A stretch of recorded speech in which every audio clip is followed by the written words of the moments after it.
आइए अब सुनते हैं संत रामपाल जी महाराज से नाम दीक्षा लेकर सतभक्ति करके अद्भुत लाभ प्राप्त करने वाले अनुयायी के विचार। सत साहिब दर्शकों, जब कोई व्यक्ति अपने जीवन में सुख और शांति की तलाश में सभी देवी देवताओं की भक्ति करता है, व्रत उपवास और तमाम तरह की साधनाएं अपनाता है, और फिर भी उसे ना शारीरिक सुख मिलता है और ना ही मानसिक शांति, तब उसका भगवान के प्रति विश्वास डगमगाने लगता है और फिर वह अंदर ही अंदर खुद से यह सवाल करने लगता है कि क्या मेरी भक्ति सही है भी या नहीं। दर्शकों, कुछ ऐसी ही कहानी थी राजस्थान के रहने वाले बाबूलाल जी की। बाबूलाल जी ने अपने जीवन में बचपन से ही तमाम भक्ति साधनाएं अपनाई, मंदिरों में दर्शन किए, व्रत उपवास रखे, लेकिन हर बार मिला तो सिर्फ दुख और निराशा। लेकिन दर्शकों, आज बाबूलाल जी का कहना है कि मेरा जीवन तब बदला जब मुझे संत रामपाल जी महाराज द्वारा लिखित पुस्तक ज्ञान गंगा प्राप्त हुई। ज्ञान गंगा पुस्तक मेरे जीवन का वह टर्निंग पॉइंट साबित हुई जिसने मुझे भक्ति के सही शास्त्रानुकूल मार्ग की ओर मोड़ दिया। और जब मैंने संत रामपाल जी महाराज द्वारा बताए गए शास्त्रों के अनुसार भक्ति को अपनाया तो वह चमत्कार हुआ जिसकी मुझे बरसों से तलाश थी। मेरे जीवन के सारे दुख, कष्ट और बीमारियां जैसे छूमंतर हो गईं। तो दर्शकों, आखिर संत रामपाल जी महाराज ने ज्ञान गंगा पुस्तक में ऐसा क्या लिखा है कि जो भी इस पुस्तक को पढ़ता है वह उन्हीं का हो जाता है। आखिर इसके पीछे की सच्चाई क्या है? आइए सुनते हैं बाबूलाल जी की कहानी उन्हीं की जुबानी। सर नमस्कार। सत साहिब जी। सर क्या नाम है आपका? सर मेरा नाम बाबूलाल दास है। सर कहाँ से आए हैं आप? सर मैं राजस्थान से नवा नागौर से हूँ। क्या काम करते हैं आप? सर मैं महाराष्ट्र में टाइल का काम करता हूँ। संत रामपाल जी महाराज की शरण में आने से पहले आप क्या भक्ति साधनाएं करते थे? संत रामपाल जी महाराज की शरण में आने से पहले मैं शुरू से देवी देवताओं की पूजा साधना करता था, और सन 2006 में जोधपुर के पास से एक कबीरपंथियों का एक डेरा है भोपालगढ़ तहसील में, जिसको बोड़ाराम जी महाराज की देवरी कहते थे। सन 2006 में वहाँ से नाम लिया था और उस नाम की साधना किया करता था। सन 2013 तक मैंने वो साधना की थी, लेकिन कोई लाभ नहीं हुआ था, और अनेक प्रकार की कई साधना करते थे, देवी देवताओं को भी जाते थे, सब कुछ करते थे उसमें।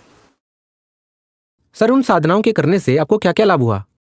उन साधनाओं करने से हमें कोई लाभ नहीं हुआ। हम ऐसे ही डोरे ढेरते रहे, ऐसे ही कई कई बातों में चलते रहे, इधर से उधर से पत्र पूजना ये सब करते रहे। उस साधना से न तो आध्यात्मिक लाभ हुआ, न कोई सुख लाभ हुआ, न कोई पारिवारिक लाभ हुआ, और हमेशा विपत्तियों का सामना करना पड़ा। तो सर संत रामपाल जी महाराज की शरण में कैसे आए आप?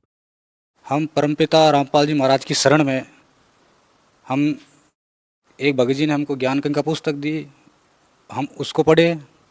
उसको पढ़ने के बाद फिर रामपाल जी महाराज का चैनल पे शाम को सत्संग आता था, उसको हम डेली सुनते थे। तब हमें उन सत्संगों से इतना ज्ञान हुआ, हम पहले की तुलना जो कबीरपंथी हमें दिया करते थे उससे उसकी तुलना की कि वो संत हमें ये नाम देते थे, और ये महाराज हमें शास्त्र खोल के बता रहे हैं कि कबीर सागर में इस जगह या बोध सागर में इस जगह पे वो ये लिखा है। जब उसमें परमात्मा ने बताया था कि धर्मदास तुझे लाख दुआ, ये सार शब्द कहीं बाहर न जाई, तो फिर इन संतों के पास ये सार शब्द आ गया कहाँ से? और नहीं ये कोई शास्त्र कुल साधना देते थे, न कोई कुछ, कोई इनका ज्ञान का कोई आधार नहीं था, न इनका कोई शास्त्र कुल, न कोई प्रमाण सहित कोई इनको बात थी कि परमात्मा ने जो संतों ने पहले क्या कहा था, न उनका इनका विचारधारा था, न कोई उनके पास सतभक्ति थी। और उसी के पीछे पीछे हम काफ़ी दिनों से ये चल रहे थे। तो मालिक का सत्संग देखा तो हमें उन शास्त्रों से सब प्रमाणित किया कि वेदों में, शास्त्रों में, गीता में क्या कह रहा है, वेद क्या कह रहे हैं, और परमात्मा जब कबीर साहिब भी पूर्ण परमात्मा उन्होंने क्या कहा था, वो लोग आज तक, ये कबीरपंथी लोग इस चीज़ को समझ नहीं सके, जो आज परमात्मा ने खुद हम पर दया करी और आज समझ में आया। वो खोल खोल के बता रहे हैं कि इस जगह पे ये लिखा है, इस जगह पे ये लिखा है, लेकिन फिर भी ये अज्ञानी लोग जो धर्म का धंधा बना रखे उस बात को नहीं समझ रहे। तो ऐसी मालिक की रजा हुई, ऐसे हमने शरण में लिया मालिक ने। संत रामपाल जी महाराज की शरण में जाने के बाद आपको क्या क्या लाभ प्राप्त हुए? परम संत रामपाल जी महाराज की शरण में जाने के बाद हमको पहला लाभ आध्यात्मिक ज्ञान हुआ, हमें सत्साधना मिली, सतभक्ति मिली, और सतमंत्र मिले जो प्रमाणित है, शास्त्रों में अनुसार प्रमाणित है, वो हमें संत रामपाल जी महाराज ने दिए। उसके अनुसार हमें साधना करें और हमें सुख शांति आज एक बार में महाराष्ट्र में जहाँ मैं काम करता हूँ, पहले मैं इन देवी देवताओं के चक्कर में अगर मैं जो साधना करता था, तो मेरी एक सबसे घटिया आदत थी कि महाराष्ट्र में कोई लॉटरी खेलते हैं ऐसा, तो मेरी वो आदत पड़ गई थी। तो वहाँ पे पैसा जाता आता कोई कुछ लाभ नहीं होता। तो मालिक से जैसे ही मैंने नाम लिया और मालिक ने जैसे ही सिर पे हाथ रखा, तो मेरी वहाँ आज तक मेरा मन नहीं गया और मैंने वहाँ तक आज तक 3 साल हो गए पैर नहीं रखा वहाँ मैंने। संत रामपाल जी महाराज से नाम लेने के बाद फिर मैंने आज तक उन लॉटरी में मैंने एक कदम ही नहीं रखा। मालिक ने ऐसा दिमाग फेर दिया कि वहाँ पे जाने का मन ही नहीं करता, हमेशा सत भक्ति में ही मन करता है। और भगत जी, तीसरा लाभ परमात्मा ने ये दिया कि पहले हम जैसे कर्जे में दबे रहते थे, आमदनी नहीं होती थी, सब दरवाजे बंद है, और मालिक के आने से आज सब दरवाजे खोल दिए परमात्मा ने। और जहाँ दास के पास एक कोड़ी ज़मीन नहीं थी, आज परमात्मा ने 2-2 प्लाट दरा रखे, सब मालिक की व्यवस्था सब कर सके, हर दर से दरवाजे खोल दिए मालिक ने। और एक बार की बात है, मेरे एक परमात्मा की दया से मैंने रिक्वेस्ट की थी मालिक, तो परमात्मा की दया से एक बच्ची का जन्म हुआ। तो वो बच्ची आज 1 साल की हुई है, 11 महीने की लगभग हुई है। तो वो एक बार मैं घर में सफाई कर रहा था, तो एक लकड़ी का एक दरवाज़ा है जहाँ हम बाहर निकलते हैं, जिसको बाड़ा बोलते हैं, वो उस दरवाजे के हम लकड़ी का मोटा पोड़ लगाते थे, ऐसा बहुत मोटा, उसको बंद करने के लिए। तो मैं जब वो बच्ची वहाँ उसके पास बाहर निकलना चाहिए, तो उस दरवाजे को ऐसे खोला तो वो इतना मोटा जो लकड़ा था वो यहाँ सिर पे गिर गया, जबकि वो अभी पैर चलना भी नहीं आता उसको। उस बच्ची को पैर चलना भी नहीं आता, वो इतना मोटा लकड़ा उसके बच्ची के सिर पे गिर गया और इतनी आवाज़ आई जैसे कि सिर के 2 भाग हो गए। फिर मैं एकदम भाग के जाके देखा, तो ऐसा क्या बोला, जाके देखा तो बच्ची ऐसे पड़ गई और मैंने सोचा ये तो चली गई। जैसे ही मैंने फिर वो रोई अकेले, मैं मालिक के जहाँ जोत लगा था वहाँ लेके आया तुरंत मालिक के। फिर मैंने देखा सिर में तो एक बाढ़ को भी कहीं टच नहीं था बिल्कुल कि यहाँ पे कुछ सुई भी लग जाए, जबकि वही लकड़ा मेरे पैर पे एक बार पड़ा हुआ था तो मेरी आंगली 4 दिन तक सनी हुई थी। और उस बच्ची का जो छोटा सा सिर है, अभी सिर पका भी नहीं होगा उनका, एक बाढ़ भी बांका नहीं हुआ उसका। मालिक ने उसको तुरंत हाथ में लेके बचा लिया, ऐसे मालिक की दया हुई। सर, आप कैसे कह सकते हैं कि जो भक्ति साधना संत रामपाल जी महाराज बताते हैं वो ही ठीक है, बाकी जो संत साधना बताते हैं वो ठीक नहीं है? भगत समाज इस बात का निर्णय कैसे करे?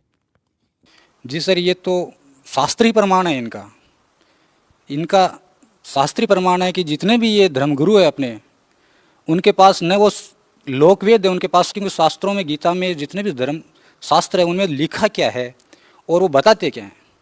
और रामपाल जी महाराज आज सब ग्रंथ खोल के एक्यूरेट बताते हैं कि ये बात यहाँ पे लिखी है और ये बात ऐसी है और इस बात से ऐसा करने से ऐसा फ़ायदा मिलता है।